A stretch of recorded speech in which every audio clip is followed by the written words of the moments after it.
Okay.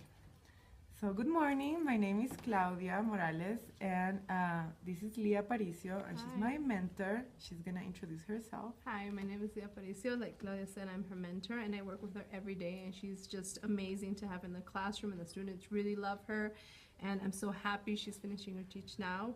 I think she's going to be an excellent teacher. Because I have the best mentor. Thank you, Ms. Leah. I learn from you every day, and I feel very lucky because everything that I'm learning in the program I can actually apply here, and I know that everything that I learn, it's worth something because Ms. Leah applies it in the classroom and I see it every day and I get to help her, so I feel very fortunate. Oh, thank you. So for this video we're going to discuss the first lesson that I want to teach. So we're going to continue with the curriculum. I'm going to teach math. And right now, for next week, which is going to be my first video, will be the lesson that I will be teaching is counting numbers to 9. And this includes also writing the numbers and comparing the numbers, okay? This belongs to the common core domain of counting and cardinality, and the unit of represent and count numbers from 6 to 9. Yep. So I wanted to go over some classroom strategies that you can give me some advice. I was thinking that I will be working in groups as we do in math. Yes. So I will have a group, and maybe you can give me some advice on how it's better to give you like maybe a group of 5 or 4 kids to begin with, and then obviously go into the Go Math book and just follow what we have to do. But anyways, we learning how to count to 9, so we need the 10 frame counter, and you can use also the counters. We have the magnet boards that we can use as well, so when you are with the students you can show them how to work, and so they understand, right?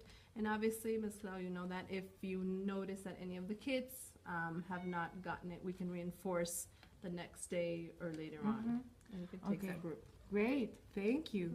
Thank you, Ms. Leah. Yes, so I will be working with a group of 5 or 4 students depending on the day. And so you think that I should first model the exercise, maybe with a magnetic board, and then go into the math. Go into a math exercise with them, right? Okay, good. I think that's much easier. That's much easier, and that's what we basically do everyday math. So this is how we teach these kids how to learn math. Okay. Great. So for the last part of the video, Ms. Leah, I wanted to talk to you about the standards in which we are going to be evaluated. Okay. Perfect. So there's 10 standards, and for these 10 standards, I understand that we're gonna make about 5 videos. Okay. So in some of the videos, we're gonna have 2 or 3. So I'm just gonna go over the list so you can know. Sure. So for the first standard is learning the differences. The second one is learning environment. Third one is content knowledge. Then application of content, assessment, planning for instruction, instructional strategies, professional development, leadership, and collaboration. Oh, perfect. Because it's everything that we do in the classroom. So exactly. Very easy. Which I think it's very interesting because we evaluate our kids with these standards as well. Yes, we do. So now it's our turn to get evaluated with those standards. I think that yes, they all like are connected to each other. So if you create a good learning environment, you're creating a good learning experience for the kid. And also, well, I have to mention that we have a lot of ESL students here. Yes.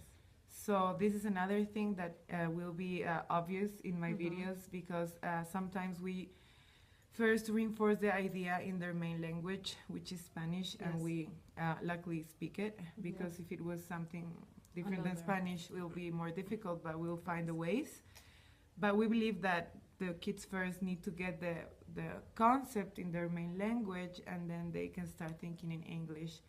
And we see the progress with the kids every day. In KG5, sometimes some of our kids come in without any knowledge of English, and then we help them. But if in some parts of my videos I am speaking in Spanish, I will translate in the final edition. But this is one strategy that we use here in this school, because it is an international school. And And mainly for KG5, we need to speak a little bit of Spanish, just like Miss Klaus said, to get to the concept, and then they could translate it in English. Because once they start first and second grade, there's no Spanish at all. So it's right now for them to get comfortable. And obviously we use a bit of Spanish just for the kids that don't really understand, and then it's just English. That's right. For them to And practice. it's just a bit, as Miss Leah says, because in KG4 and KG3, the years before, the Spanish is a lot more because it's their mother tongue, so Oh. kids are still learning how to speak. Mhm. But now they already know, so it's just we're helping them with the transition. And well, I think this is it for this first video. Thank you, Miss Leah. Oh, you're welcome. And Whenever you once need again, help. I feel very lucky to have you as a mentor. Lucky to have you, sweetie. Okay, bye. Bye. Bye.